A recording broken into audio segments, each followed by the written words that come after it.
사무엘상 10장. 사무엘은 사울에게 기름을 붓습니다. 그런데 1절에 보면 여호와께서 내게 기름을 부어사라는 표현이 나옵니다. 비록 사무엘이 사울에게 기름을 붓는 의식을 한다고 해도 사울을 구별하여 하나님 나라의 일꾼으로 삼으시는 분은 하나님이십니다. 이제 사울은 기름 부음 받은 하나님의 종이 되었습니다. 6절에 보니 그는 여호와의 영이 크게 임했다고 되어 있습니다. 하나님의 일꾼의 기본은 하나님의 영이 임해야 합니다. 하나님의 도우심을 의지해야 합니다. 7절에 보니 하나님이 함께 하신다는 말씀을 합니다. 그러니 하나님의 사람은 하나님과 함께함과 하나님의 영의 임재가 반드시 있어야 합니다.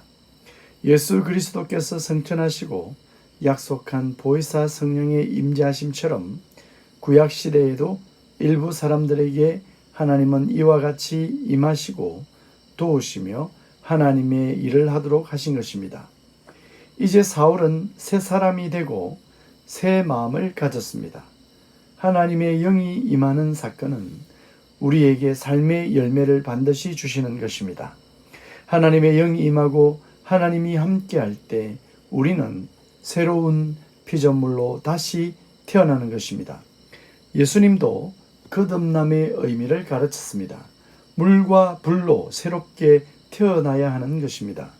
우리는 항상 자신의 삶에 그러한 변화가 있는지를 살펴야 하겠습니다. 이제 사무엘은 이스라엘 각 지파대로 1000명씩 여호와 앞으로 나오게 하고 제비를 뽑아 사울을 왕으로 뽑게 됩니다. 제비 뽑기는 사람의 결정이 아닌 여호와 하나님의 선택임을 증명하는 방법입니다. 이스라엘 백성들이 왕을 요구했지만 그 왕은 여호와 하나님께서 직접 선택하신 것입니다.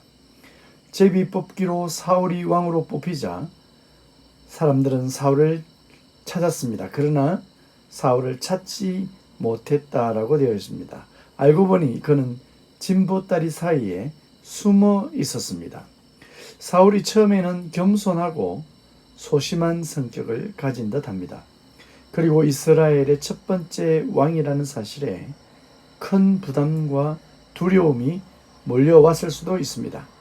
그러한 모습으로 하나님과 여호와 하나님의 백성들을 섬겼으면 얼마나 좋았을까요? 그러나 사울의 새 마음은 그리 오래가지 않았습니다.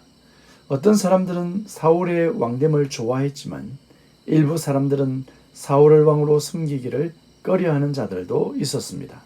이렇게 사울은 이스라엘의 왕이 됩니다. 이스라엘의 왕은 여호와 하나님이시지만 백성의 요구에 의해 세워진 왕 사울이 앞으로 이스라엘을 어떻게 다스릴지 궁금합니다.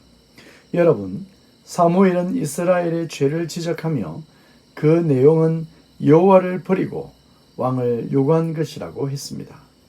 우리는 이 땅에 살면서 여전히 강력한 왕을 소망하고 있는지 모르겠습니다. 혹은 여러분 자신을 강력한 왕으로 믿고 의지하시는지 모르겠습니다. 우리는 여호와를 왕으로 섬겨야 합니다. 예수 그리스도를 여러분의 왕으로 섬기시길 축복합니다. 그렇게 할 때 새 사람, 새 마음을 소유하게 될 것입니다. 샬롬.